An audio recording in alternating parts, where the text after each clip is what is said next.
Chapter 1, Bird of the Broken Cage. Last night's autumn rain had left fallen leaves all over the yard. An old tree swayed in the wind, its branches dancing, looking somewhat desolate and sorrowful. The teacup on the low table emitted white steam, and the room was silent, with everyone seemingly waiting for something. A servant hurried to the door and bowed to whisper near the young man sitting at the head of the table. Lord Hayashi, Makoto has arrived. The people seated on either side of the room turned their gaze toward the door, where a figure had already appeared. The boy's face was clear and delicate, with a cool and aloof demeanor. He was originally from the Hyuga family, but his eyes were unusually black, and unlike most of the people present, his forehead was not covered by a headband or ribbon. It was left exposed in a casual manner. Various gazes look over him, all showing signs of surprise. This meeting, specially convened for this boy, had been full of heated arguments and disagreements. But after seeing the boy, one by one, the room fell into silence. A wish that all branch family members could only hope for but never attain. Lord Hayashi. Hyuga Makoto walked to the center of the council hall, bowed to Hyuga Hayashi, who sat at the head, and then greeted each of the elders seated on the left and right sides. As a prestigious family in Konoha, the Hyuga clan had many intricate and redundant rules, with rigid divisions between the main and branch families. Woman, her demeanor elegant and composed. She glanced at Hyuga Makoto, who had entered without wearing a headband, and then noticed the eager, concealed looks from the elders, which made her furrow her brow slightly. The cursed seal marking the branch family members was branded on their foreheads, rarely shown to others. It was generally concealed by a headband or ribbon, and only the main family members would leave it exposed. How is your recovery? Hyuga Hayashi asked calmly. The doctor said there are no major issues now. Hyuga Hayashi nodded slightly before saying, the battlefield is fraught with danger. The emergency eye transplant you underwent was no doubt a necessary measure, and I can understand. He paused, his pearly white eyes fixed on the boy in front of him. We will not blame that girl. The most important thing for the family is that you survived. Hyuga Makoto lowered his gaze, his tone calm. Thank you, Lord Hayashi. Your current condition is not suitable for the front lines. Stay in the village for now. Once the clan finds a suitable match among the remaining Byakugan, we can replace your eyes. As the first person to survive after the full activation of the branch family's cursed seal, he now faced the situation at hand. Having unexpectedly arrived in this world of Naruto, his soul had taken the place of the Hyuga branch family ninja who had died on the battlefield. When the Konoha ninja found him among the corpses, his eyes had already gone blind. The battlefield medical ninja had temporarily replaced his eyes with those of another person. The reason for his blindness was that, at the moment of death, this body had activated the caged bird cursed seal, destroying his eyes. After being brought back to Konoha as a wounded soldier, the incident shook the entire Hyuga clan. Hyuga Hayashi had no choice but to rush back from the battlefield, as this situation was crucial to whether the Hyuga main family's position could remain as solid as ever. He could not afford to delay even a moment. The clan had thoroughly examined Hyuga Makoto's body several times, but the conclusion was always the same. He had suffered fatal injuries, but had received timely treatment on the front lines. The caged bird cursed seal had indeed activated and disappeared. The destroyed eyes still remained, and the ones he had been given in place were just ordinary eyes.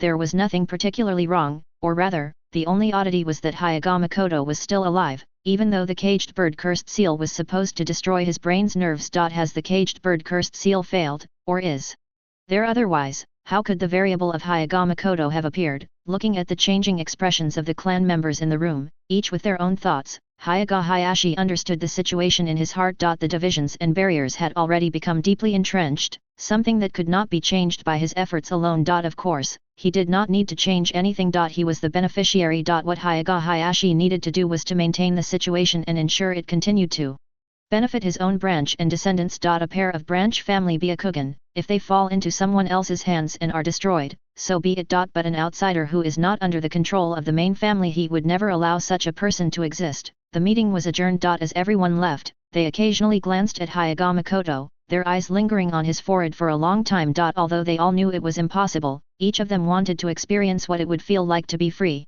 from that shackle. Makoto. Just as Hyuga Makoto was about to leave, a voice suddenly called out to him. He turned toward the voice and saw the elegant woman who had been seated to the left of Hyuga Hayashi earlier, walking toward him. Though referred to as a woman, she was no more than a girl around 20 years old. However, her mature and refined makeup, along with her white kimono, gave her a graceful and dignified air, making her seem like a woman. Hyuga Ayano, Hyuga Hayashi's fiancée, and, if all went according to plan, would also be Hinata's mother in the future. Lady Ayano. Hyuga Ayano smiled gently and said, "No need to be so formal. You can call me Sister Ayano or just Sister. Ayari has always been worried about you." Ayano's sister, Ayari, was someone Hyuga Makoto used to follow around as a child. However, the sister's fates turned out completely different. She was destined to be the future clan leader's wife, a fate decided long ago. Hyuga Makoto's gaze inadvertently swept across her smooth forehead. The entire Hyuga clan was filled with an overwhelming sense of fate. Hyuga Makoto simply said, "I've made Sister Ayari worry." Hyuga Ayano's gaze quietly studied Makoto's face. After enduring life and death trials, a person's demeanor could change so drastically it was as if they had become an entirely different person. "Anyway, it's good that you're fine now. Didn't Ayari already visit you?" "Yes. The clan is actually very concerned about you. Losing your Byakugan must feel unfamiliar, right?" Hyuga Ayano's tone was gentle, like that of a caring elder sister. In her, Hyuga Makoto could see a glimpse of what Hinata might look like as an adult. "It hasn't really affected my daily life," he replied. "That's good. The clan still has a considerable reserve of Byakugan, and they'll arrange for a replacement for you soon. You don't need to worry." As Ayano spoke, she took out a white silk ribbon and handed it to Makoto. "In the future, you should be more mindful when moving around the clan. Don't let the others develop any misunderstandings."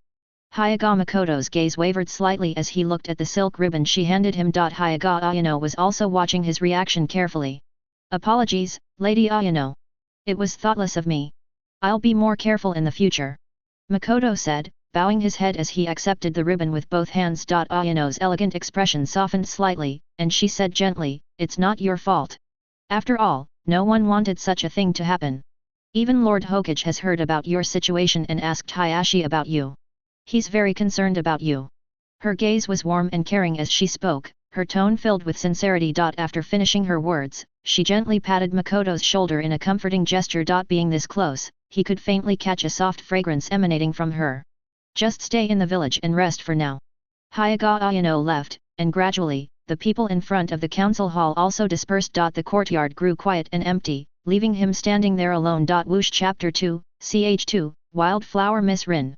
Looking at the maid who had brought her tea, Nohara Rin felt a little at a loss. She awkwardly stood up to return the greeting, but the maid did not meet her eyes, bowed slightly, and then left. The spacious reception hall felt so empty that it made her extremely uneasy. From the inner room came the faint sound of conversation. It was her teacher speaking with the head of the Hyuga clan. Rin picked up the teacup and took a small sip, her eyes wandering aimlessly around the room. She had saved a comrade from the village on the battlefield, but it seemed she had gotten herself entangled in some kind of trouble, to the point where her teacher had to step in on her behalf. Fortunately, every time the Hyuga family invited her over, they always treated her with great courtesy. Apart from asking for detailed accounts of what had happened back then, they had not made things difficult for her. Lost in her thoughts, she suddenly noticed a figure standing at the doorway. The courtyard outside buzzed with the noise of daytime, and sunlight slanted into the reception hall. The figure stood precisely at the boundary between light and shadow, and in the dim backlight, she could faintly make out the sharp contours of his face. The Hyuga clan members all seemed to be quite good-looking. The thought crossed her mind inexplicably. Having visited the Hyuga compound several times, she had seen so many pairs of those pale, unseeing eyes that they had started to blur together in her memory. But she remembered this person very clearly. "It's you." Rin quickly set down her teacup and stood up. During a mission to search for a missing reconnaissance team, she and Kakashi had only found Hyuga Makoto, who was blind, gravely injured, and on the verge of death. The rest of his team had all perished in action. At that time, they were near the edge of the Iwanin military camp, constantly at risk of being discovered by the enemy. Hyuga Makoto had told her and Kakashi that if they didn't want to return with a blind burden, they should help him replace his eyes. Her impression of him ended when he was brought back to the village. Although Rin had visited the Hyuga compound several times since then, she had never seen him again, despite every visit was because of him. "How is your health now?" Rin asked while examining him, her gaze lingering on his eyes for a second longer than intended. Those dark pupils were deep and tranquil, seemingly ordinary, but on a Hyuga clan member, they felt strikingly out of place. "Almost fully recovered. And, are you getting used to your eyes?" "Yes, I can see everything." "That's good." Rin had only performed eye replacement surgery twice, both under urgent and perilous circumstances. Given the limitations of her skills and the lack of proper equipment, she worried that Hyuga Makoto might suffer some lasting side effects. "Thank you for everything you've done," Hyuga Makoto suddenly said. "You came all this way just to thank me again?" Rin chuckled, finding him rather straightforward. You've already thanked me before. Besides, we're comrades from the same village. It was my duty to save you. This is very important to me, Hayagama Makoto said earnestly. Rin felt a little awkward. You don't need to dwell on it. Hayagama Makoto didn't press the matter further and instead changed the topic. I heard Lord Minato is here. Rin nodded. Sensei is talking with Lord Hayashi. It seems I'm fortunate enough to meet Lord Minato today. Rin smiled faintly. She was long used to the fact that her teacher had countless admirers. The two of them exchanged a few more casual words before a sound suddenly came from the inner room. Hayaga Hayashi and Namikaze Minato emerged together. Hayashi wore a friendly smile, a stark contrast to the stern expression Hayagama Makoto was used to seeing on him. Then, he caught sight of the man who would become the fourth Hokage, tall, slender, and handsome blonde youth. Sensei. Rin immediately spoke up, also greeting Hayaga Hayashi with a polite nod. Lord Hayashi. Hayagama Makoto stood quietly to the side, bowing slightly but saying nothing. The situation on the front lines remains deadlocked. We'll have to rely on you, Minato, to lead us forward, Hayashi said. With the Hokage guiding us, victory is certain, Minato replied with confidence. Hayashi's gaze swept across the two standing in the reception hall, noticing that Hayagama Makoto was wearing his forehead protector today. Hayashi then looked at Rin and suddenly smiled. Inviting Miss Rin here was mainly to better understand the situation back then and ensure proper follow-up treatment. I didn't expect you, Minato, to make a special trip as well. It seems we haven't been treating Miss Rin with enough hospitality. Minato smiled in return. You're too kind, Mr. Hayashi. I was just worried Rin might unintentionally offend you. Hayashi replied, Miss Rin is an excellent medical ninja. Many of our clan members admire her greatly. Hearing this, Rin felt a bit flattered and caught off guard. You may remain here, Mr. Hayashi. We'll take our leave now, Minato said with a slight bow. Makoto, see our guests out, Hayashi said with a smile. Leaving the reception hall, the three of them walked along the covered corridor toward the main gate. The Hayaga courtyard was vast, with artificial rock formations, flowing water, ponds, and lush greenery. Sunlight filtered through the leaves, casting dappled shadows on the stone pathways. You must be Hayagama Makoto, Minato said as they walked, his mind thoughtfully considering the young man beside him. Yes, Lord Minato, Makoto replied respectfully. There's no need to be so formal. It was thanks to your intelligence back then that we secured such an important victory, Minato said with a warm smile. The intelligence wasn't obtained by me alone. It was the effort of the entire reconnaissance team, Makoto responded calmly. Minato paused briefly, clearly moved by Makoto's words, and nodded. You're absolutely right. After a moment of silence, Minato sighed softly. The situation back then must have been incredibly perilous. Makoto replied, it was all for the village. One of your students, Lord Minato, also gave his life for that cause, didn't he? These words brought a heavy silence over the group. Hayagama Makoto caught a glimpse of Rin lowering her head, her expression dim with sorrow. Before long, Minato spoke again, his voice steady and firm, as if making a solemn promise, no one dies in vain. Hayagama Makoto replied with an unchanged expression. You're right, Lord Minato. Every fallen comrade is a hero of the village. Their will guides us to keep moving forward with determination. Hearing such dignified and resolute words, Minato was slightly taken aback. He couldn't help but glance at Hayagama Makoto again, his gaze filled with a hint of surprise. You have an admirable sense of resolve. Hayagama Makoto smoothly continued, it was the sacrifice of my comrades that gave me some important lessons. I also want to become someone like you, Lord Minato, who charges to the front lines for the village. Unfortunately, my clan requires me to stay in the village to recover. I wish I could fight alongside you. Minato smiled and replied. Since you're still recovering, you should focus on your rest. A young person like you being alive is already a contribution to the village. Moreover, the strength of your Hayaga clan is unique and holds great significance for the village. Hayagama Makoto's gaze flickered slightly. You're right, Lord Minato.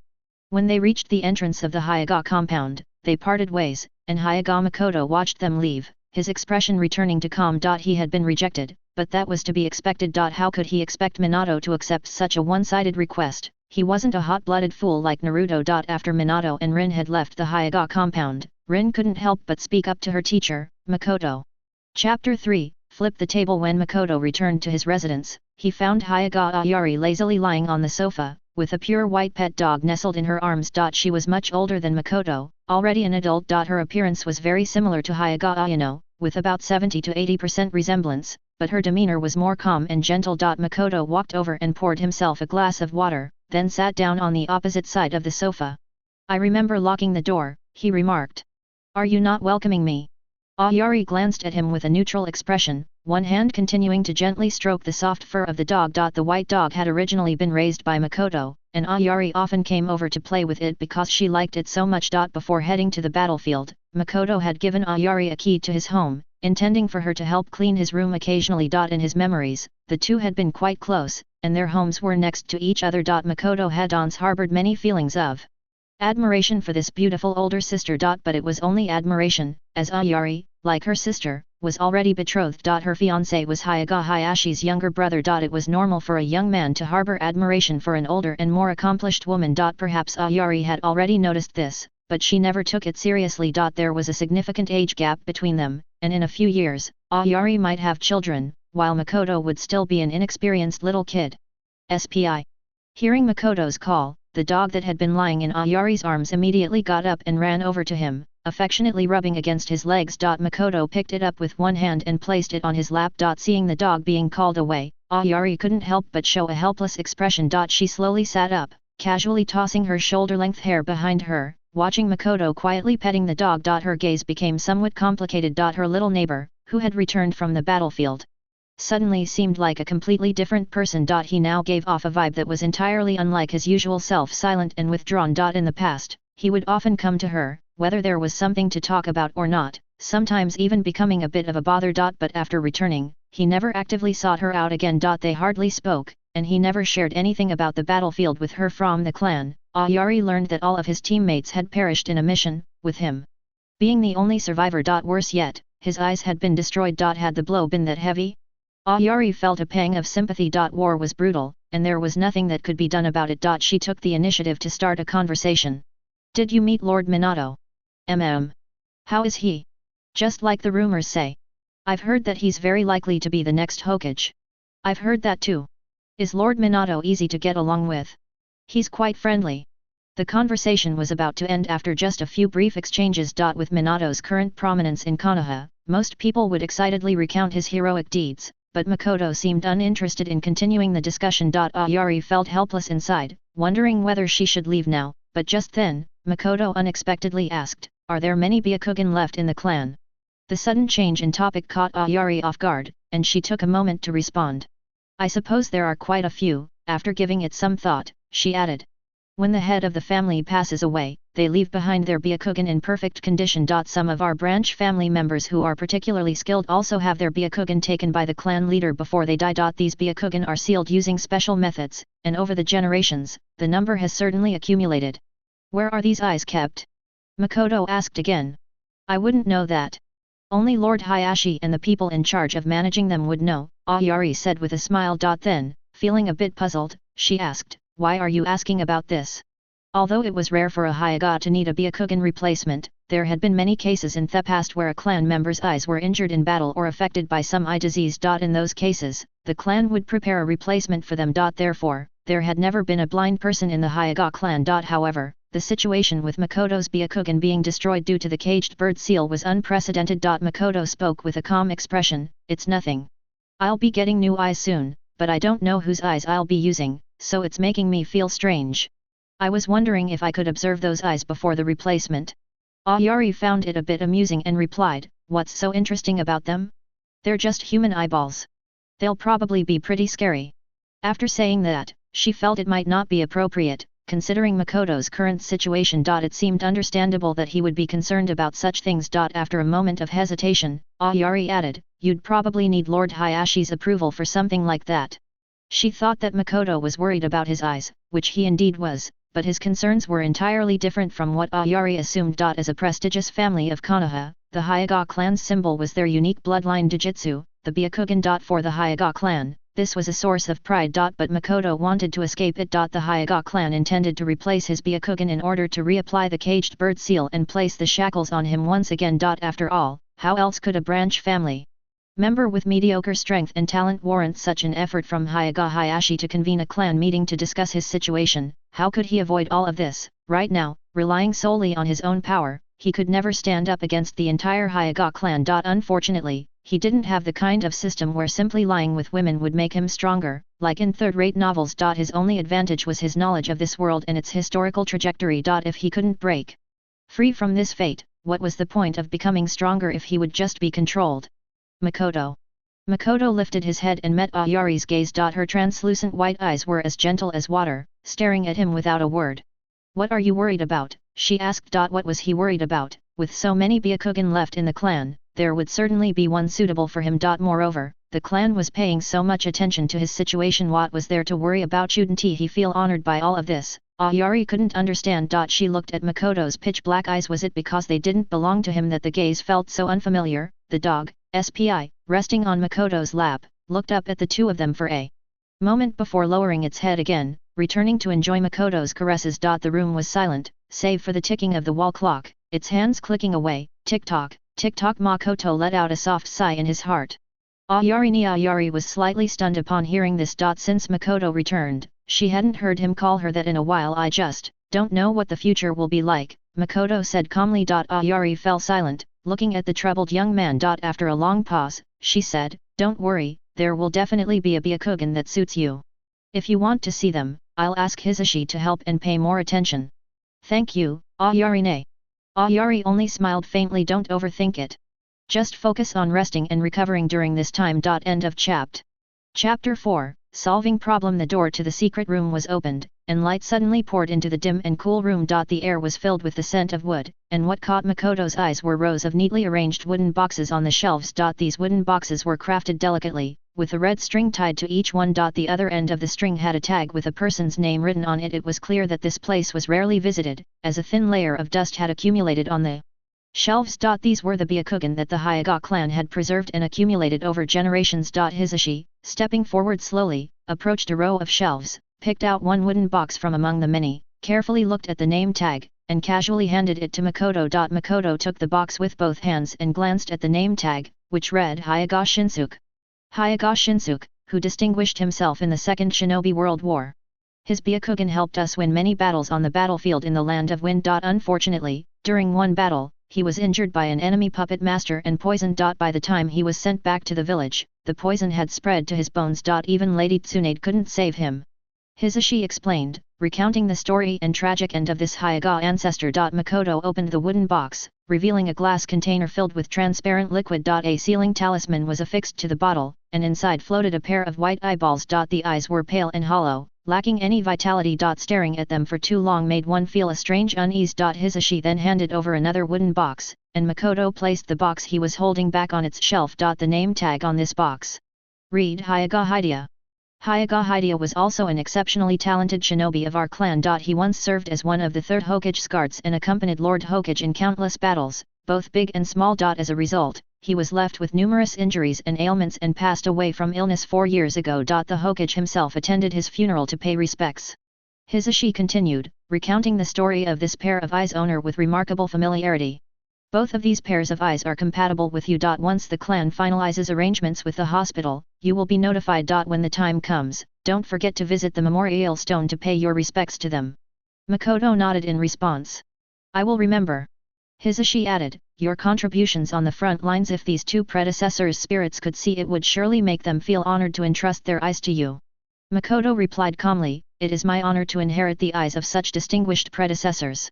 Hisashi seemed quite satisfied with these words and said, the Byakugan stored here belonged to individuals who were once pillars of our village and clan. I hope you won't let down their legacy in the future. Makoto's gaze swept across the dimly lit chamber, and he asked, will Lord Hisashi's Byakugan also be placed here in the future? Hisashi's expression froze briefly before he calmly replied, that depends on whether I die on the battlefield or at home. If a branch family member dies on the battlefield, their eyes will be destroyed by the caged bird seal. Only if they die at home can their eyes be extracted. The Byakugan displayed here were all personally removed by members of the main family. The stories of these eyes might sound heroic and noble, but Makoto felt little reverence for them, only a deep sense of sorrow. These individuals, who once made great sacrifices and contributions to Konoha, ultimately had their eyes gouged out by their own kin before death, locked away in boxes that might never see the light of day again. What a cruel irony. In this chamber, apart from the shelves lined with wooden boxes, there was also a table at the far end. On it rested fewer than 10 wooden boxes. Those are the Byakugan of the main family.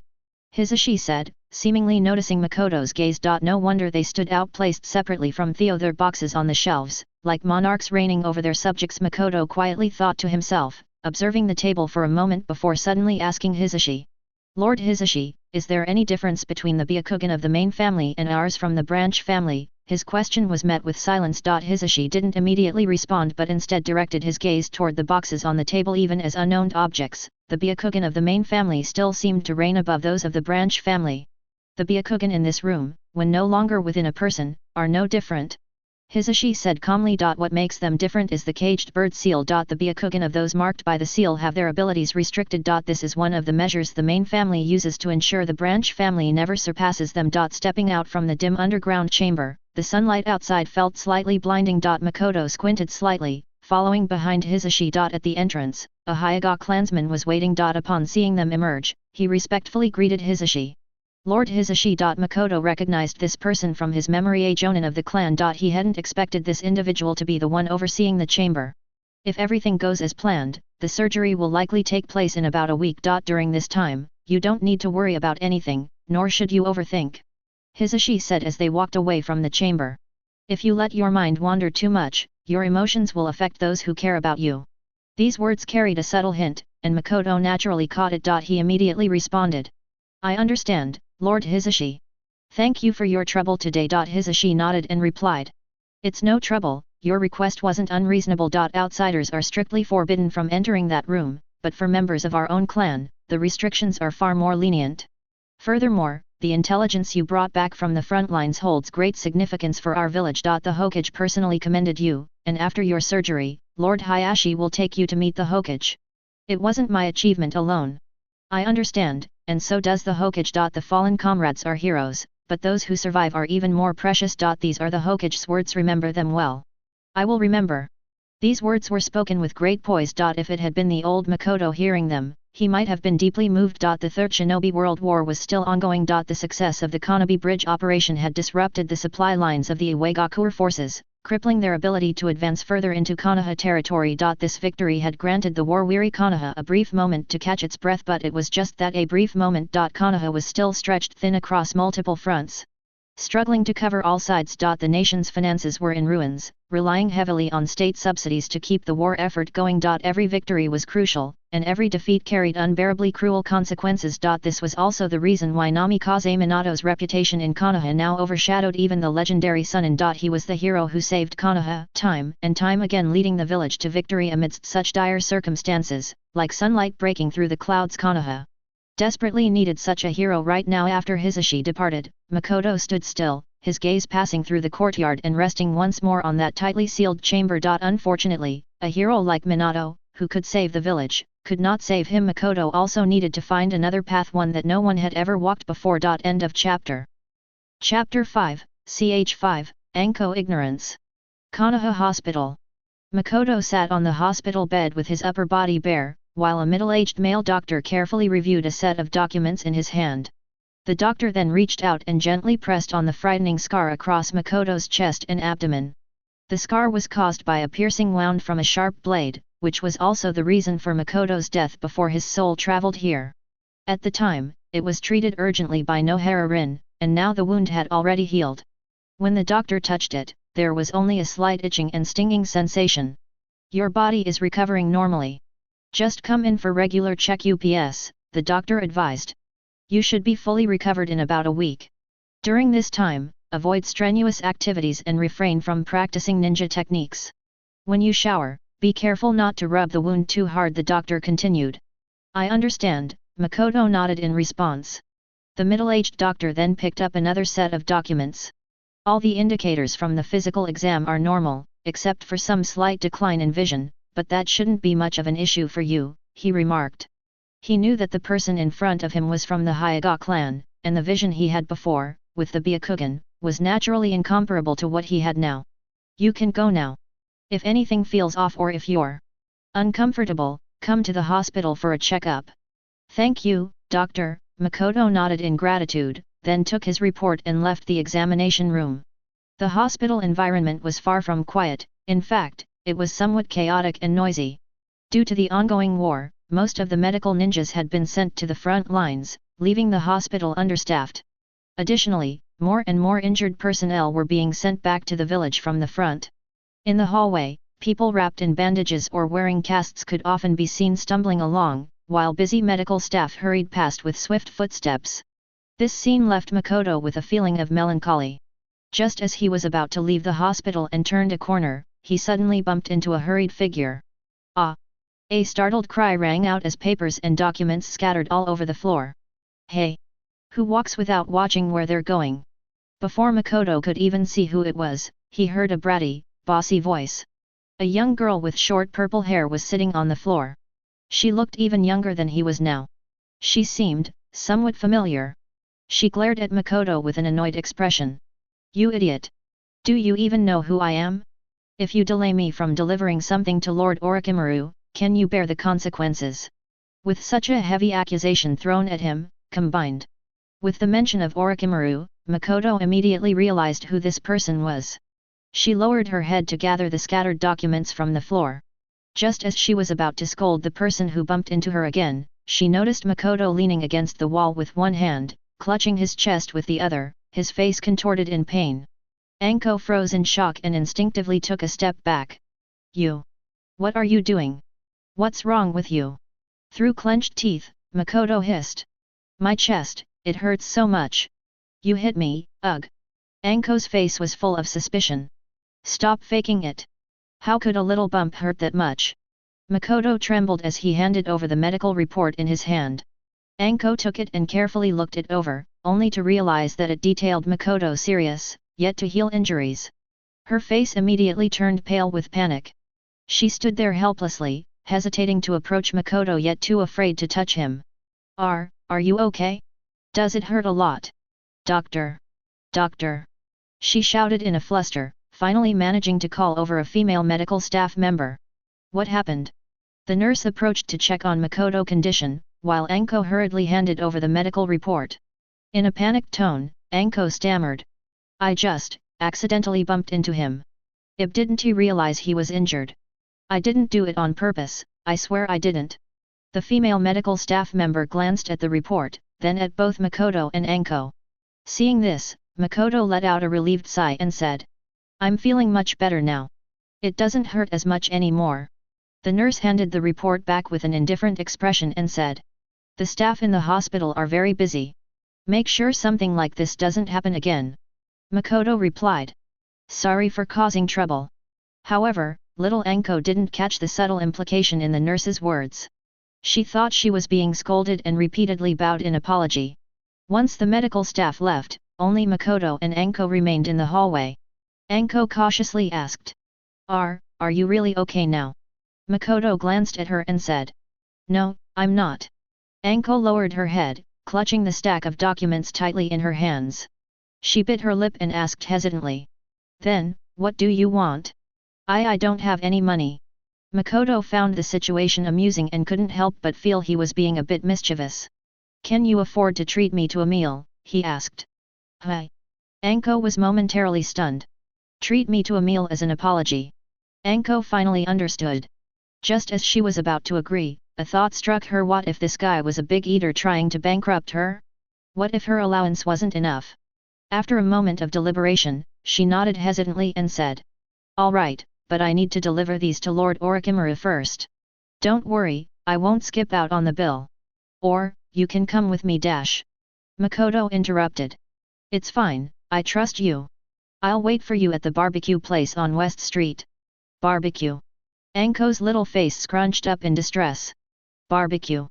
This guy is definitely going to make me pay a lot of money. All right, give me half an hour. Wait for me. The two parted ways at the hospital entrance. Makoto watched her small figure jogging away and felt a bit surprised. Orochimaru is actually in Konoha right now? He had assumed Orochimaru would be on the front lines. In the fragmented memories of his original body, there wasn't much about Orochimaru, mostly hearsay and. Taking his time, Makoto made his way to the agreed meeting spot and sat down in the barbecue restaurant. About half an hour later, a petite figure appeared at the entrance, looking around cautiously. At that moment, Anko was inwardly cursing Hyuga Makoto.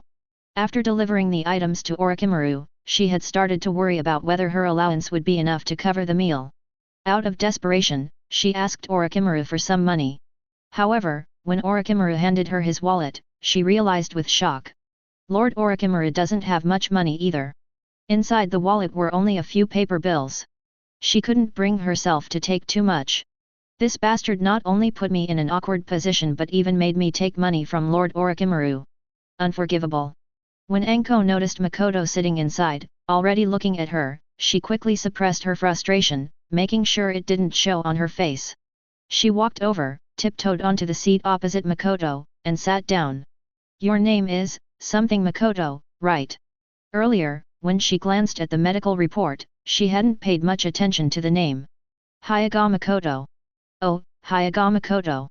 I'm Mitarashi Hyaga. Anko nodded and started to introduce herself but suddenly stopped mid-sentence. You're from the Hyaga clan? She asked in shock, her eyes wide as she stared at Makoto dark eyes. What's your full name, Mitarashi, what? Makoto asked. Oh, Mitarashi Anko. Anko replied, still staring at Makoto with wide, curious eyes. Makoto called over the owner and asked for the menu, not bothering to consult Anko as he casually started ordering food on his own. After pondering for a moment, Anko suddenly said. I remember now. You're the one Rin saved, aren't you? You know Rin? Yeah, Rin and Kurane are really close, so I know her through them. Anko wasn't from the same class as Rin, she was 2 years below her. Before long, the owner brought over a dessert and some drinks. Anko's eyes immediately lit up, and without any hesitation, she grabbed them and started shoving them into her mouth. It's my money anyway, I need to eat as much as I can. When the grilled meat Makoto had ordered was finally brought to the table, he picked up his chopsticks and began placing the slices of meat onto the grill one by one. Anko, seeing this, wanted to help. However, her grilling skills were terrible, she just haphazardly threw pieces of meat onto the grill without paying attention to them. With a flick of his chopsticks, Makoto lightly tapped her. Stop messing around. Just sit there and wait to eat. Anko pouted, silently cursing him in her heart. This jerk. I'm the one paying, and he still dares to boss me around. She picked up another piece of dessert, shoved it into her mouth, and chewed aggressively. When Makoto placed a freshly grilled slice of meat onto Anko's plate, she tasted it and instantly forgot all her earlier annoyance. You're pretty good at this. Anko said while picking up another piece of grilled meat with her chopsticks. Makoto wasn't particularly inclined to chat with such a young girl, but given the current situation, he couldn't avoid it. After eating a few bites, Anko couldn't hold back her curiosity anymore. Bluntly, she asked, I heard, your eyes belong to your dead teammate. Makoto glanced at her, his expression calm. I have a friend in a similar situation, but he only replaced one eye. Hey, take Kakashi, right? You know him. A genius jonin who in the village doesn't know him. Anko nodded upon hearing this. Indeed, Kakashi's name was well known throughout the village. She then asked. So, does your current eye feel any different from your old Byakugan? Makoto paused for a moment while picking up meat and looked at her. Of course it's different. I used to have Byakugan, which allowed me to see things from kilometers away, see through any obstacles, and even observe the flow of chakra and the points on the human body. Now, I just have a normal person's eyes. I can't see anything. Anko couldn't help but say.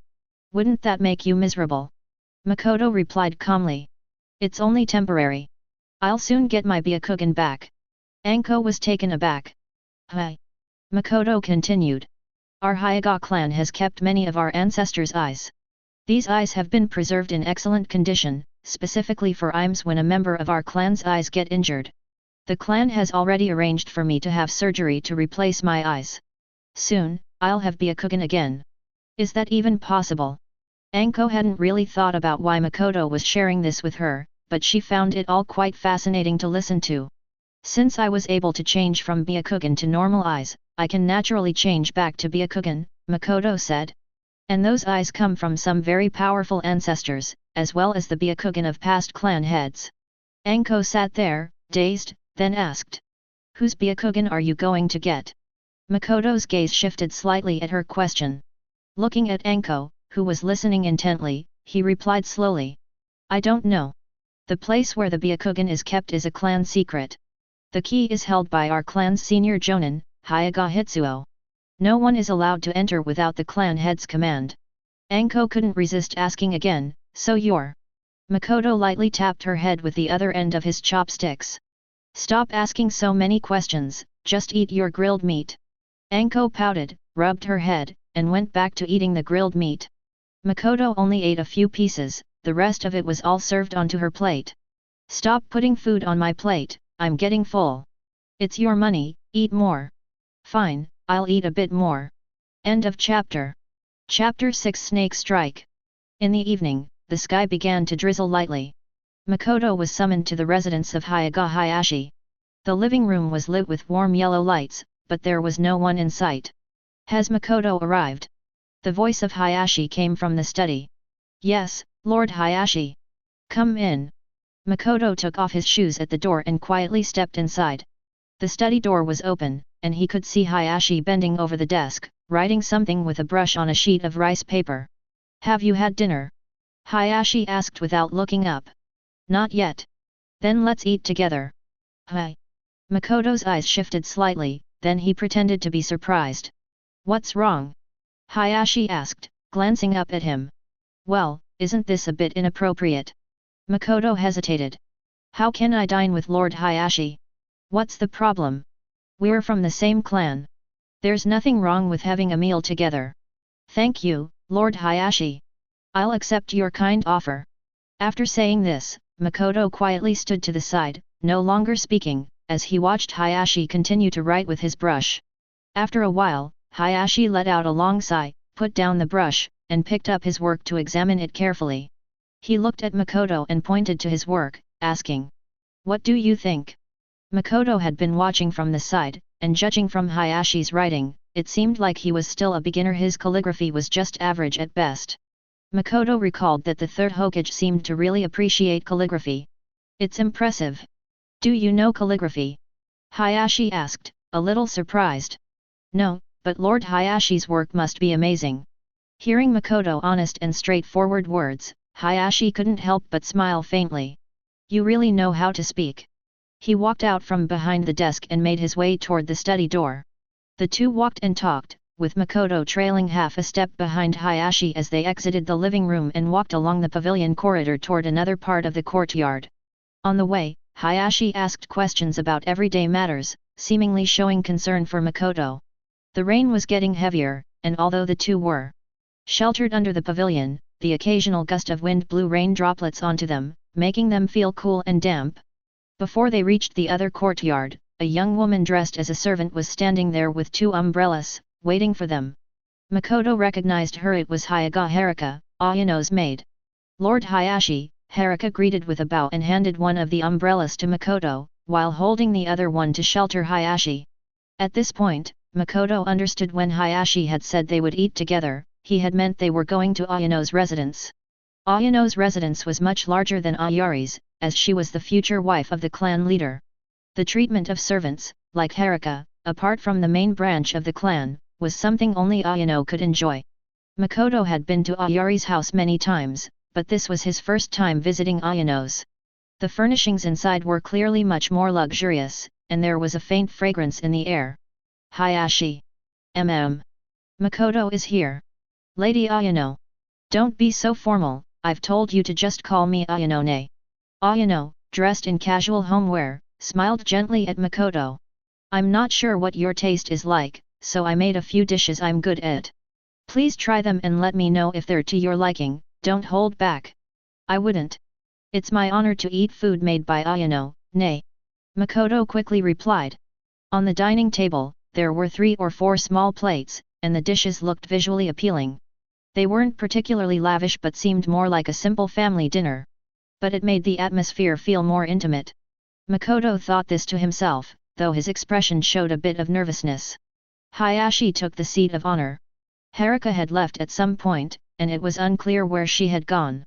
Ayano began serving Makoto, gently telling him not to stand on ceremony and to treat the place as if it were his own home.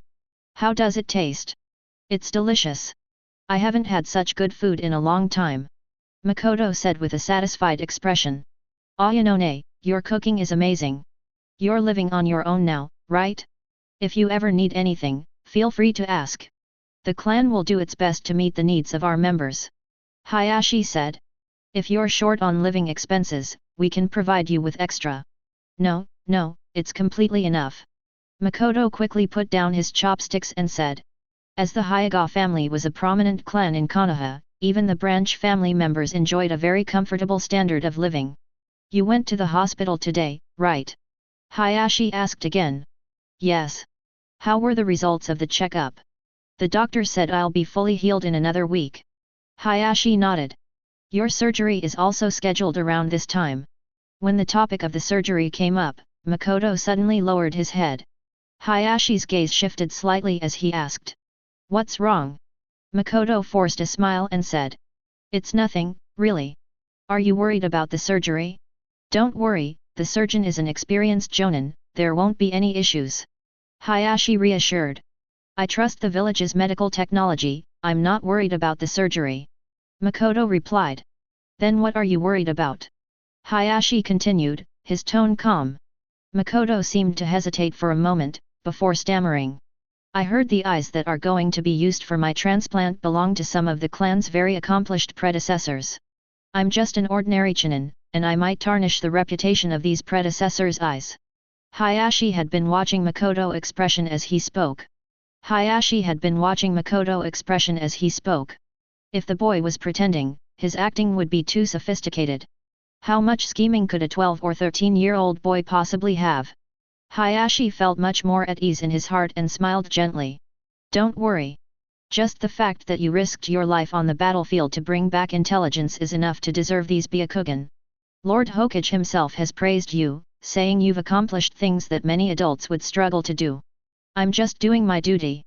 Makoto said. Hayashi responded with satisfaction. The Byakugan passed down in our clan is not for display. Even if the person whose eyes were destroyed today wasn't a ninja, the clan would still unhesitatingly offer him a replacement. If the family cannot earn the trust and reliance of its members, then it will soon face its downfall. Moreover, you've contributed to the village and earned honor for the family. The clan will never let you suffer even the slightest injustice. Makoto was moved upon hearing this. Lord Hayashi. Makoto, you are the future pillar of our Hyuga clan. We are the family with the oldest history in the ninja world. Our ancestors once enjoyed supreme glory, and we should always remember the heavy responsibility of reviving the family. This burden is one that young people like you must bear in the future. Makoto suppressed his excitement and replied. Yes, Lord Hayashi, I will certainly remember. Hayashi nodded in satisfaction. At this moment, Ayano smiled from the side, saying. Goodness, why so serious during dinner? Makoto, you should eat more. As she spoke, she even took the initiative to serve Makoto some food. Thank you, Ayano-ne. Makoto had already been filled up with the expectations that Hayashi had placed on him, but seeing this, he still focused on eating seriously. The rain outside grew heavier, accompanied by thunder and flashes of lightning. The light in the room was warm, and the atmosphere was harmonious. If Makoto were any younger, they might truly seem like a family. Have another bowl. No, Ayano-ne, I'm already full. You're at the age where you should be growing, how can you eat so little? Actually, I ate quite a bit of snacks before coming here. Makoto said, a bit embarrassed. Seeing his earnestness, Ayano. 3:49 p.m., July 26, 2025. Ranveer Singh, Chapter 7, Ch7, The Ominous Situation. Inside the Hyuga clan compound, many people had gathered in front of a room. Lord Hayashi has arrived. Someone shouted, and the crowd immediately parted to make way, bowing in unison as the young man walked forward. Lord Hayashi. Hyuga Hayashi furrowed his brows as he approached the door, his expression darkening as he looked at the lifeless body on the floor inside. He had already received word before arriving that Hyuga Hitsuo had been murdered in his room. Lord Hayashi, Hitsuo, he. Lord Hayashi, you must find the murderer. Lord Hayashi. The voices of the surrounding clan members rose in anger and frustration. The murder of a member of their own clan was undoubtedly a blow to the Hyuga family's reputation. Who could be so bold as to commit such an act? There were no signs of a struggle in the room, and the only visible injury on Hitsuo's body was a deep cut to his throat, clearly inflicted by a sharp weapon. Hayashi stood still for a moment, deep in thought, before promising the clan members that he would find the murderer and avenge Hitsuo. After calming the crowd, he dismissed them. Some members who had been particularly close to Hitsuo hesitated to leave, but they dared not disobey the clan. Once everyone had left, only Hayashi and Hisashi remained in the room. Hayashi took a deep breath.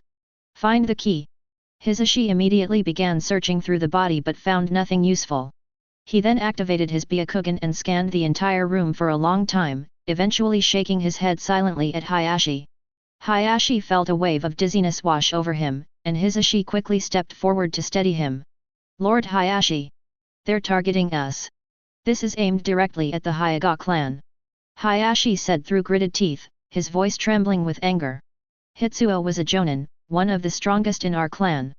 Whoever killed him so silently and without resistance is no ordinary person," Hisashi said gravely. Hayashi's expression shifted, countless thoughts racing through his mind. "Let's check the Byakugan storage." Without another word, he turned and disappeared in an instant, his urgency clear. Hisashi followed closely behind. In mere moments, the two arrived at the secluded chamber where the Byakugan eyes were stored. This place was rarely visited, and yet the lock and the sealing jutsu had been broken without anyone noticing. Seeing the slightly ajar door, Hayashi hesitated, his feet rooted to the spot, as if afraid to take the next step inside. The theft of the Byakugan, the bloodline of the Hyuga clan leaked to the outside. Hayashi could already foresee a future where an army of deviants, wielding the stolen Byakugan, would rise to overthrow the main family. He hesitated to open the door, but a cold draft blew past, slowly pushing the chamber door open with a creaking squeak. The sight inside was laid bare before them. The wooden boxes that once lined the shelves and tables were now completely empty, not a single trace of their contents remained. Staring at the scene before him, Hayashi felt his chest tighten, as if it was hard to breathe. Hisashi silently stepped forward, closed the door again, and carefully locked it. "Lord Hayashi, this matter cannot be made public for now," Hisashi said softly. Hayashi snapped. "Do you think keeping it quiet means no one will find out? Hitsuo held the key. Every elder in the clan knows that."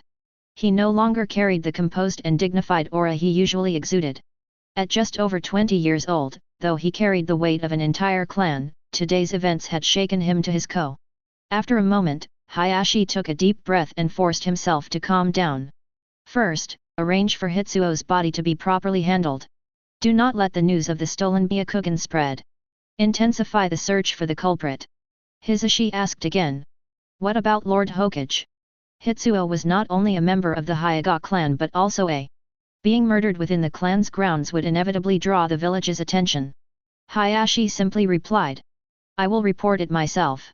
The recent entries and exits from Konoha, visitors, and all related records would need to be thoroughly investigated, and the Hokage's assistance would be essential."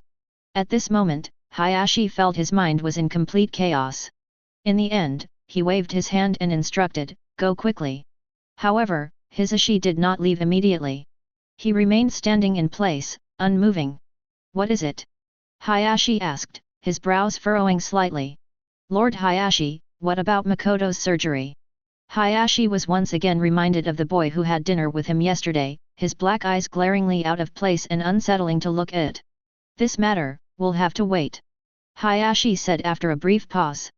Hisashi returned to Hitsuo's residence, where the body still lay motionless on the floor, the blood already dried.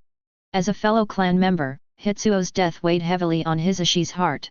Unlike Hayashi's anger, Hisashi's grief stemmed from the loss of a friend. Nothing in the room appeared to have been disturbed, suggesting that the assailant likely completed the act in an instant, leaving Hitsuo with no chance to resist. Activating his Byakugan, Hisashi began a meticulous search of the room. Every detail, down to the specks of dust on the furniture, became crystal clear in his vision. Moth. At last, he noticed something unusual. Beneath the bed, where cleaning rarely reached and dust had accumulated, a winding trail was faintly visible. He deactivated his Byakugan, stepped forward, and crouched down to take a closer look. It was indeed a peculiar mark, as if a snake had slithered across the dusty surface. "Have you found something?" A sudden voice from behind startled Hisashi, causing his heart to skip a beat. Maintaining his composure, he continued to act as if he were carefully inspecting the area. With a casual breath, he blew away the faint trace on the floor and then coughed lightly as he stood up. Waving away the dust in front of him, Hisashi said calmly. No, I was just checking to see if there were any clues. Hayashi stood at the doorway, glancing distantly at the spot beneath the bed. Indeed, it now appeared completely empty. Don't leave the body here for too long. Hayashi instructed. Understood, Hisashi replied. Makoto stayed in his room all day without going out.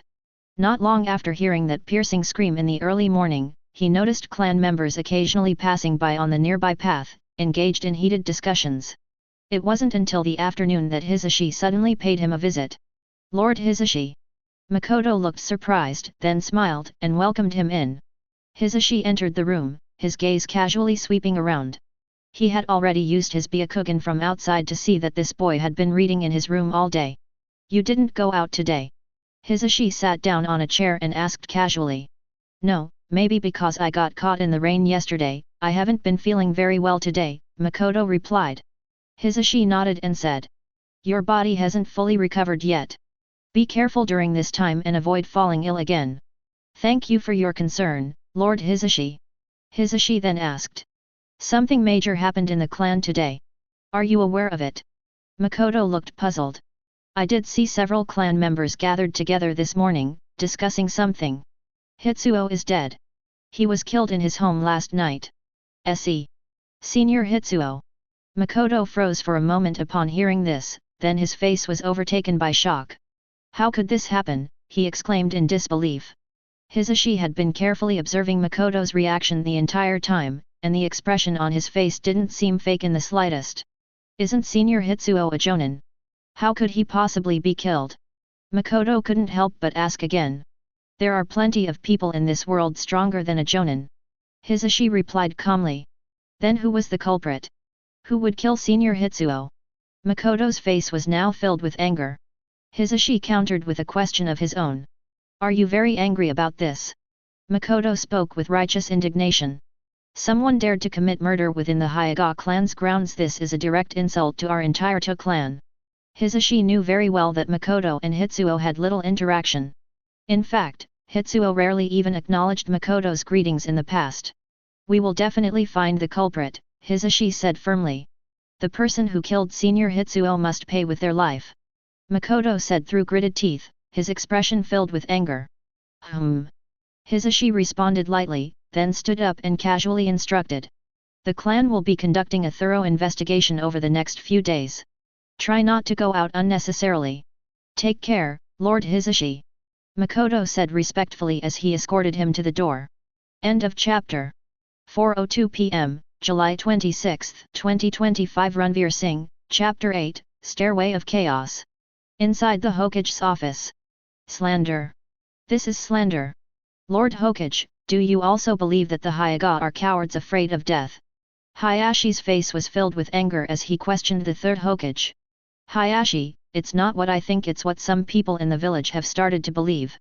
Sarutobi Hiruzen sighed. You're well aware of the current situation. Our comrades are fighting and bleeding on the front lines, yet you, as the head of the Hyuga clan, remain at the rear, doing nothing. Rumors are bound to arise. Hayashi, you must consider the bigger picture and not give the villagers more reason to doubt. But with such an incident happening within our clan, how can I just leave? Hayashi couldn't help but protest. Sarutobi Hiruzen's expression turned calm and stern. What, do you think your clan's affairs are more important than the life and death of the village? A single death in the Hyuga clan is an earth-shattering event, while the sacrifices of those comrades on the front lines are insignificant. This accusation was heavy, and Hayashi's face grew visibly strained. I wouldn't dare. Sarutobi's eyes flickered slightly, and his expression softened again. Hayashi, I understand the Hyuga clan faces difficulties. The village will stand by you. I will thoroughly investigate the murder of Hyuga Hitsuo. I will not allow the perpetrator to roam free within Konoha. Hayashi stood there, his face alternating between pale and flushed. I understand. Thank you, Lord Hokage. Sarutobi nodded with a hint of relief. In 2 days, a supply convoy will depart from the village. Go back and make your preparations. After Hayashi left, the smile on Sarutobi's face gradually faded. Still too young, Hayashi, he thought. Revealing your emotions so plainly on your face, do you lose your composure so easily over the death of a single clansman? He walked to the floor-to-ceiling window behind his desk, his deep gaze fixed on the village scenery outside. If Minato were this young, how would he deal with those old schemers? If the war ends smoothly, how could I ever feel at ease stepping down? Hyuga clan grounds. Hayashi returned to his residence and saw his father and Ayano already there. The two were kneeling in the center of the living room, seemingly waiting for him. Hayashi entered, glanced at his father seated in the main-on and silently knelt down beside him. The elderly Hyuga Takei, with his wrinkled face and white hair, leaned on his cane and glanced sideways. "You look quite disheveled, Hayashi." Hayashi slowly closed his eyes, while Ayano, sitting opposite, wore a worried expression. Hyuga Takei asked slowly. "What has caused you to lose your composure?" Hayashi's eyes snapped open, his voice laced with anger. "The Byakugan is a clan secret, there's no way an outsider could know about it. I suspect those old geezers from the branch family are getting restless. I'm preparing to investigate this matter thoroughly, but now the Hokage wants me to head to the front lines, saying there are already rumors in the village. It must be the Uchiha stirring up trouble." Hyuga Takei sighed deeply upon hearing this. "You disappoint me, Hayashi." Hayashi let out a cold snort. "With such an incident happening in our clan, as the clan head, I will bear full responsibility." But Hyuga Takei shook his head. "It's just a pair of dead eyes, lost means lost. But your current demeanor, do you still carry the bearing of a clan head? If the branch family sees you like this, if the Uchiha see you like this, they will only hold you in greater contempt." Hayashi's eyes widened in shock. "But that's the Byakugan.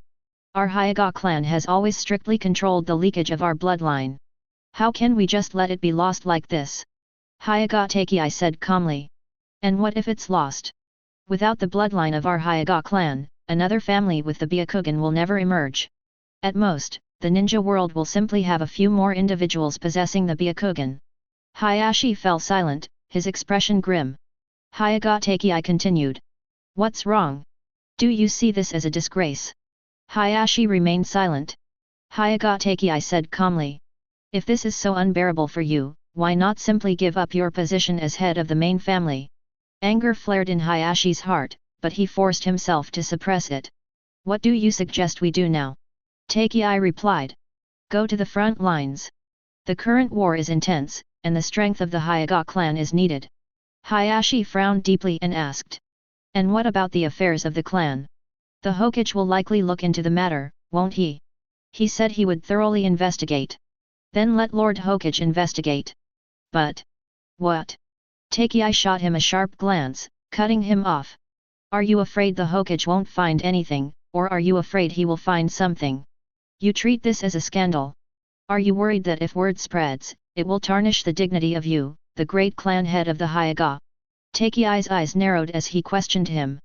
Hayashi remained silent, his face dark and expressionless. "Hayashi, is the name of the Hyuga clan so fragile in your eyes? Are you not aware of the Uchiha's reputation among the villagers? Yet, despite all the rumors and whispers over the years, has anyone ever been able to shake their position? Let the villagers talk however they want. The key is how the Hokage sees you. Do you want him to think you're someone who only cares about your clan and disregards the life and death of the village? Have you considered the consequences of that? Do you think being quietly mocked by villagers on the streets is more severe than losing the Hokage's trust?" Hayashi's eyes flickered, his face shifting between light and dark expressions for a long time. Finally, he took a deep breath and said, "I understand. I was foolish." Takei nodded slightly before asking, "How is that child?" Hayashi replied, "I personally tested him last night. There's no problem. There may be no problem now, but we cannot guarantee the future. With the Byakugan theft incident, that child might already be seen as a variable in the eyes of the branch family." Takei said calmly. "He must develop absolute loyalty to the clan. While you're away on the battlefield, Ayano should pay more attention to him." Ayano, who had been standing beside them, quickly lowered her head and replied, "Understood." Takei then spoke to Hayashi. "Hayashi, you are the head of the Hyuga clan. You must understand that maintaining the stability of our clan is the most important thing. You cannot let the family fall into internal strife." "I know." Takei sighed softly and muttered to himself. "Chas is the abyss. The abyss that opens its mouth wide and devours everything. When I die, Give him my eyes. Lord Takei! Ayano exclaimed in surprise. But he's just a branch family how can he be worthy of the eyes of the main family? Takei furrowed his brows slightly. What, do you think branch family members are born inferior to the main family? Your sister shares the same blood as you, yet she's in the branch family. Chapter 9, The Obscure Darkness. When Hyaga Hayashi departed, he took most of the clan members with him, including Hisashi, whose duty was to serve as his close bodyguard at all times. The Hyaga clan grounds became noticeably quieter, with the streets now mostly populated by the elderly, women, and children. Not long after Hayashi left, Ayano paid an unexpected visit. Ayano-ne. Makoto stared at Ayano standing outside his door, his face full of surprise. She wore a pure white long dress, giving her a youthful and innocent charm that was slightly different from her usual demeanor. Her long hair was still carefully tied up in an elegant bun, accentuating her refined and graceful beauty. You? Why are you here? What, am I not welcome here? Ayano said with a gentle smile, holding a paper bag in her hand. Of course you're welcome. Please, come in. Makoto quickly stepped aside, allowing Ayano to enter his. The typical messy teenage boy's bedroom scene was nowhere to be found, which made Ayano quietly breathe a sigh of relief. However, a dog suddenly dashed out from somewhere, giving her a slight fright. Ayano-ne, this is SPI. Makoto introduced. Oh, it's your dog? How adorable! Ayano's face lit up with joy as she bent down to pick up the fluffy white dog circling around her. Right? Ayarine really likes him too. Please, have a seat. Sitting down on the sofa, Ayano chuckled lightly. I didn't expect you to be such a caring person, Makoto. Not really. It's just that being alone gets a little boring sometimes. Makoto said with an honest smile. Ayano set the dog down beside her and handed over the paper bag she had brought. I brought you some food. I noticed you like snacks, but eating too many of those isn't good for your health. So, I made some pastries and treats myself. Makoto took the bag and opened it, finding several neatly packed boxes filled with snacks. The packaging was delicate, and the presentation showed clear care and effort. Ayano-ne, this. Makoto's face was filled with gratitude. You're so kind to me. Ayano smiled warmly. Silly child, since you call me sister, it's only natural for me to do what an older sister should. Just keep them in the fridge, and take them out whenever you feel like eating. Makoto nodded and went to put the snacks in the refrigerator. Seeing this, Ayano chuckled. I didn't mean for you to put them away immediately. You could at least try them first. Makoto scratched his head sheepishly and said with a grin. Anything Ayano-ne makes must taste amazing. I'll need to savor it properly. Ayano couldn't help but smile at Makoto's straightforwardness. Her eyes then drifted to the books on his desk. Were you reading? Yet. When there's nothing else to do, I like to read a bit. It was a book about human acupoints, an essential subject for Hyaga clan members as it was foundational knowledge for mastering the gentle fist technique.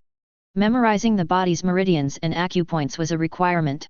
Ayano glanced briefly at the book but didn't pay much attention to it, assuming he was just casually revising some basics. Makoto, there's something I need to tell you. Ayano-ne, please go ahead. It's about your eyes. At these words, Makoto's expression immediately grew tense, a change Ayano caught in full detail.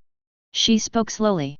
The hospital informed us that the Byakugan originally matched for you has shown some irregularities upon further inspection. Makoto asked in confusion, what does that mean? It means that a new suitable Byakugan needs to be selected for your replacement surgery. However, with Hayashi now on the front lines, it's difficult to. Do you understand? Makoto stood frozen in place for a moment, his eyes dim with disappointment. The situation on the battlefield is tense, and Lord Hayashi must go dash. I understand. Makoto suddenly interrupted Ayano. I understand, Ayano-ne. I'm just a chinin. How could I let my situation delay Lord Hayashi? His voice was filled with disappointment, yet it seemed like he was trying hard to stay strong. Ayano nodded approvingly. It's good that you can think this way. She then offered some comfort. When the war is over and Hayashi returns, he will definitely make sure to arrange a new pair of Byakugan for you. Hope rekindled in Makoto's eyes as he nodded firmly. Yes. I know. Seeing Makoto in such a state, Ayano couldn't help but smile inwardly. Kids are so easy to reassure. After casually chatting with him about daily life and showing her care, Ayano finally stood up to leave.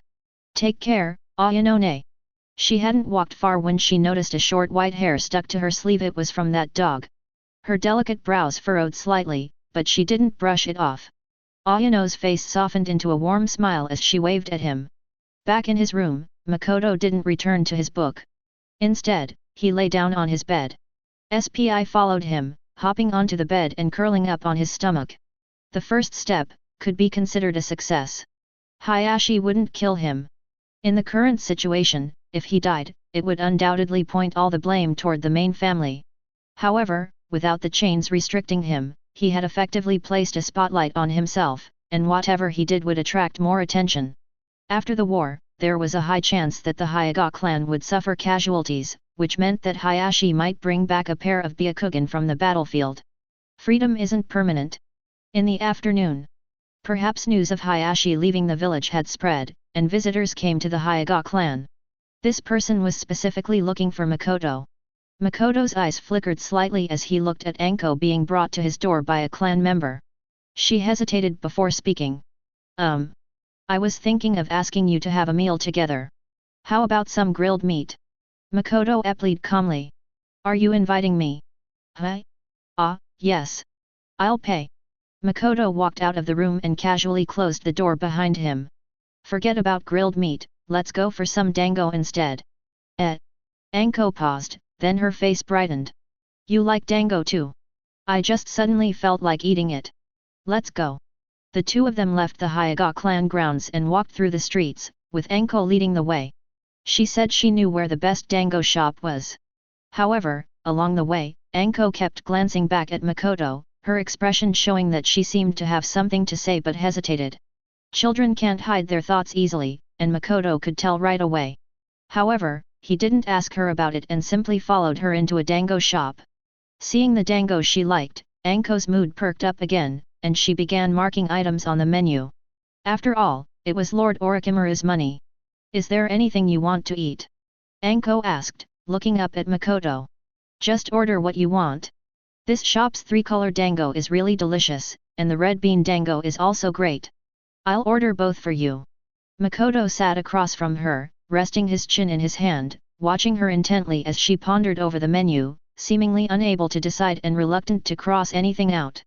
You love sweets so much, aren't you worried about getting fat? I won't get fat. If you become a big fatty, no one will want to marry you. Hearing that, Anko immediately became upset and snapped. How can you say such rude things to a girl? Several plates of dango were brought to the table, instantly making Anko forget all her worries. She grabbed a skewer with each hand and began eating happily. The outdoor shop had very few customers, making the two young children stand out even more. It was rare to see ninja attire on the streets now, and during wartime, only someone like Makoto could afford to be so leisurely. He gently rubbed his teacup, his gaze drifting along the street, seemingly lost in thought. Makoto. Are we so familiar now that you can just call me by my name? You can call me Anko too. Makoto gave a faint smile, but when he looked at Anko, he noticed her mouth was covered in sweet sauce. He casually handed her a napkin. After wiping her mouth, Anko stopped eating dango. She sat there with a hesitant expression, as if struggling to find the right words to say. Do you know who my teacher is? She asked awkwardly. Makoto looked at her with a puzzled expression. Anko immediately became excited. My teacher is one of the legendary Sunin, Lord Orochimaru. Makoto casually replied. Wow, that's amazing. Anko. She furrowed her brows, feeling that this person in front of her didn't seem to respect her teacher. In her mind, Makoto should have looked at her with admiration upon learning she was Orochimaru's disciple, then eagerly asked her about all of Orochimaru's deeds and eventually begged her to introduce him to the great Orochimaru. But reality was so different from what she had imagined. She could only continue asking. Don't you want to meet Lord Orochimaru? Makoto countered, did Lord Orochimaru tell you to say that? Akito looked surprised. How did you know? Makoto looked at Anko's innocent expression and felt that dealing with children was much easier. Simplicity remained simplicity. Eat your dango, it'll get cold soon. Oh. I forgot. After finishing the dango, Makoto followed Anko to meet Orochimaru. On the way, Anko kept talking about how amazing her teacher was, listing the glorious deeds of the legendary Sunin. Makoto just listened, as much of what Anko said was unknown to him, regardless of whether it was exaggerated. Orochimaru's residence was a somewhat isolated house, with few people on the street in front. Without knocking, Anko ran inside while shouting, "Lord Orochimaru! I've brought Makoto here." Makoto didn't follow Anko casualness. Once they entered the living room, he simply stood quietly. Before long, someone slowly walked out from the inner room. Makoto didn't immediately look up, he only saw the man's black, casual clothing and his tall figure. The person stopped just in front of Makoto. Anko immediately moved closer, and his hand lightly brushed Anko's head. "Greetings, Lord Orochimaru," Makoto said. A brief response, his voice slightly raspy, like the sound of a fine thread scraping against paper, uncomfortably harsh to the ear. Anko, still somewhat playful, seemed to be showing off to Makoto. "Lord Orochimaru is the future Hokage." Makoto, surprised, looked up and said, "Really? But I've heard that the next Hokage will be Lord Namikaze Minato." As soon as the words left his mouth, the room fell silent.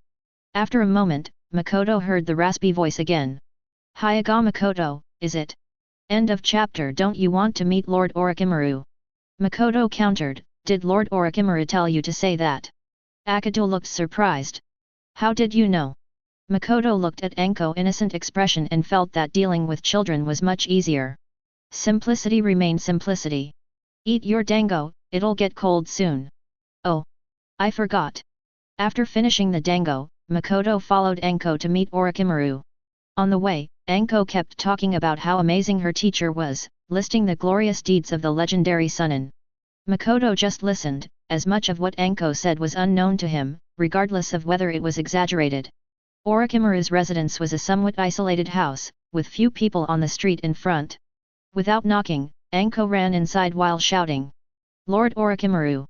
I've brought Makoto here." Makoto didn't follow Anko casualness. Once they entered the living room, he simply stood quietly. Before long, someone slowly walked out from the inner room. Makoto didn't immediately look up, he only saw the man's black, casual clothing and his tall figure. The person stopped just in front of Makoto. Anko immediately moved closer, and his hand lightly brushed Anko's head. "Greetings, Lord Orochimaru," Makoto said. A brief response, his voice slightly raspy, like the sound of a fine thread scraping against paper, uncomfortably harsh to the ear. Anko, still somewhat playful, seemed to be showing off to Makoto. "Lord Orochimaru is the future Hokage." Makoto, surprised, looked up and said, "Really? But I've heard that the next Hokage will be Lord Namikaze Minato." As soon as the words left his mouth, the room fell silent. After a moment, Makoto heard the raspy voice again. "Hyaga Makoto, is it?" End of chapter 10 - Light of the Shadow. Orochimaru's facial features were somewhat sharp, with pale white skin and long black hair casually draped around him. At a glance, he appeared to be a dark and ominous person, making it hard to feel any warmth toward him. "You're just like Rin," Anko said, annoyed. "Lord Orochimaru, please don't be angry, Makoto." Anko started, trying to explain on Makoto's behalf. "Anko," Orochimaru interrupted, cutting off her defense. "Yes. Do you remember the things I asked you to pick up from the hospital yesterday?" "Go back today and get more for me." "Okay." Anko nodded instinctively, but then hesitated. "Should I go now?" Anko gave Makoto a suspicious glance, her small face filled with concern. She thought to herself, what if this guy makes Lord Orochimaru angry again? "Are you worried about how I'll treat your friend?" Orochimaru's voice broke the silence. "No, I'll go now." Anko quickly ran out, thinking she could just hurry and return. The room was now left with only Makoto and Orochimaru. The living room was sparsely furnished, and Orochimaru walked over to a chair and sat down. The yard looked a bit old, with fallen leaves piling up under the trees.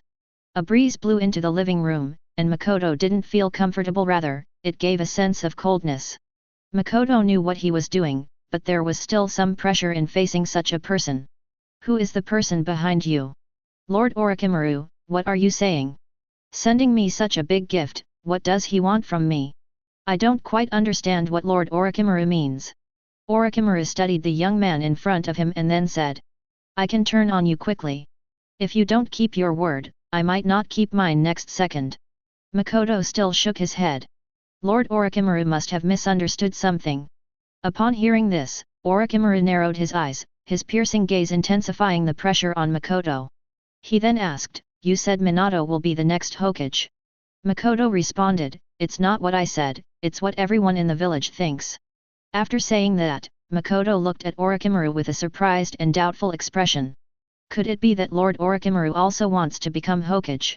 Makoto's repeated denials had made Orochimaru somewhat suspicious, but in this moment, Orochimaru finally realized that the young man in front of him was. He didn't immediately get angry. In fact, someone daring to play such a trick in front of him both surprised and amused him. Makoto continued. The Hokage is someone who brings hope to the villagers, someone who is surrounded by countless rays of light. Orochimaru sneered, You think I can't become Hokage? Makoto didn't answer his question. Instead, he began speaking about something unrelated. I suddenly thought of a story. I wonder if Lord Orochimaru would be interested in hearing it. Orochimaru's gaze shifted slightly as he wondered to himself if this little brat had been sent by the Hyuga clan to test him. But who could it be from the Hyuga clan? Tell me, he said. Makoto slowly began to speak.